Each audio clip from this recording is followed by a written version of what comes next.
Yo guys, what's going on? Robert Warshack here, and we just had that big patch yesterday with some nerfs and buffs.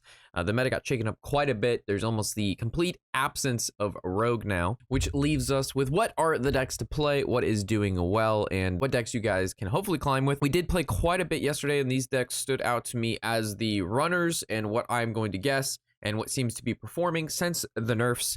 We have the Freeze OTK Shaman here. This deck has all of the aspects of the Freeze and like Hyperdraw Shaman. It also has a ton of value, which you can get from like Fire Hearts and Brilliant Macaws. It's got fantastic draw because of the Sleep Breakers with the new Windshield. You can combo that with the Diligent Note Takers and whatnot to be able to cycle through your deck very heavily. Wild Paw Cavern is an insane early game card that you can like bloom out if necessary, or you can coin it out. And any class that has any sort of weapons, whether it's Warrior or Demon Hunter or even Weapon Rogue, you shut them down quite easily. And then its late game, of course, is going to be that OTK combo with like the Defiler, Bolinar, and of course the Dunk Tank. So with medics, you can basically have infinite damage with this combo. Not only are the cards individually good, because Dunk Tank and Circus Medic, along with Boner and Defiler, are all just good cards in general. You have, if you're playing against like a slow, greedy priest or warrior deck, you have that inevitable combo that you can just kill them with. So Freeze OTK Shaman looking really, really good right now. Another deck that I am not happy that's really, really good right now, that pretty much just beats everything that I can think of as long as it draws fairly decent, is going to be that Quest Warlock. This has been a problem deck for quite some time now. It's gotten nerfed I don't know how many times, and it still continues to pop up once OTK decks are like hyper aggro decks, which Thief Rogue was a very aggressive deck, and Muzaki Mage was a combo deck that did really well against it. This deck is just good, whether or not you're winning through Giants and Gnolls with Battleground Master, or you're winning with the insane amount of healing, or you're winning with 1 mana 6/6s with taunts, your opponents just give up. Or you do have, again, that inevitable Demon Seed. You know, your opponent takes your fatigue damage, which is basically when it does the most. And then from there, you either just keep tapping to kill them or you backfire. So this deck has a ton of removal, a massive amount of healing, giant minions that cost literally no mana, an insane amount of draw. And it's not hard to play. So Quest Handlock, in my opinion, I was talking about it on the podcast that we posted yesterday, that I think Quest Handlock is going to be what is the next best pretty much deck, whether it's like the best or like slightly under the best deck. It is, in my opinion, just so good, and it has very few counters, and the counters that it did have are now gone. I guess you could look at like maybe Brute DH if you're facing a lot of these guys because of Glide, but that's not a deck that we see a lot of people playing at the moment. Yo guys, I appreciate you watching my videos. I'm happy you like the content, but if you're not subbed, please sub, because over 50% of the people who are watching the content are not subbed, and it really affects the channel in a bad way. If you want me to keep doing what I love and you like the videos, just make sure you support the channel. And if you don't, I guess that's okay too. We have Face Hunter.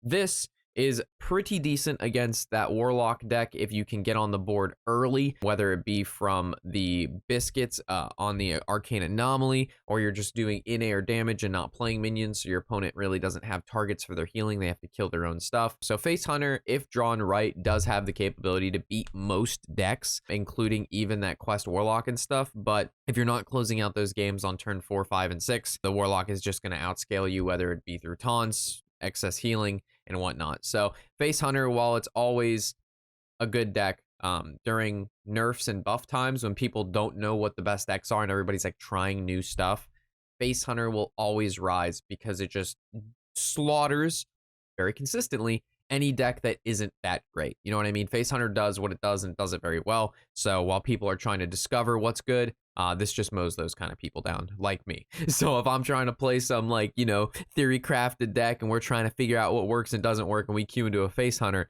that'll be a good indication what the deck is lacking, and if it needs to be teched against that Hunter or more aggressive style decks. Taking a look at another aggressive deck that has actually popped up pretty recently, and that's going to be the Beast Druid.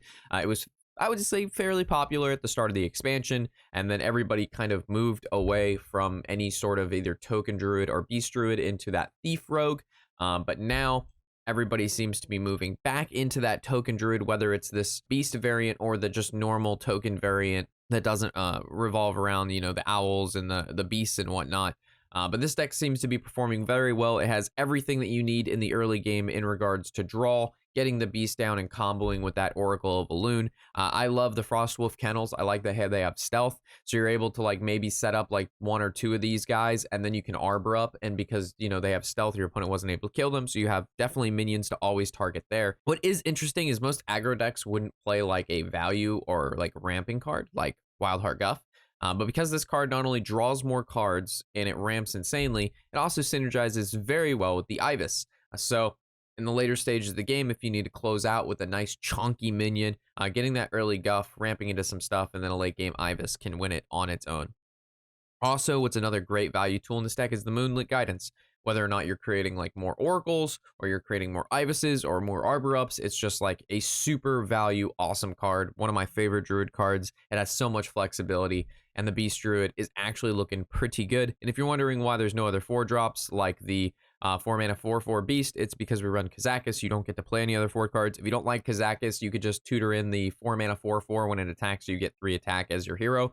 Kazakis is nice because it gives you that fantastic turn 5 if you don't have an arbor up in your hand and you don't have Guff. So you just have a little bit more flexibility when you do have Kazakis in here, but by no means is he a staple. Moving on to another Druid deck that's really, really popular right now. Keep in mind, this list is my list that we hit Legend with this season, like really early with like a 70% win rate. I opted to put in Pathmakers because that was my card that I got to reveal this expansion time around. I'm like, dude, I got to play the card that I revealed and get this thing to Legend, right? So Pathmaker with Nourish is insanely powerful. Also with the Cold Tooth Mine to be able to make sure you draw those lieutenants and Cenarian wards is really, really good.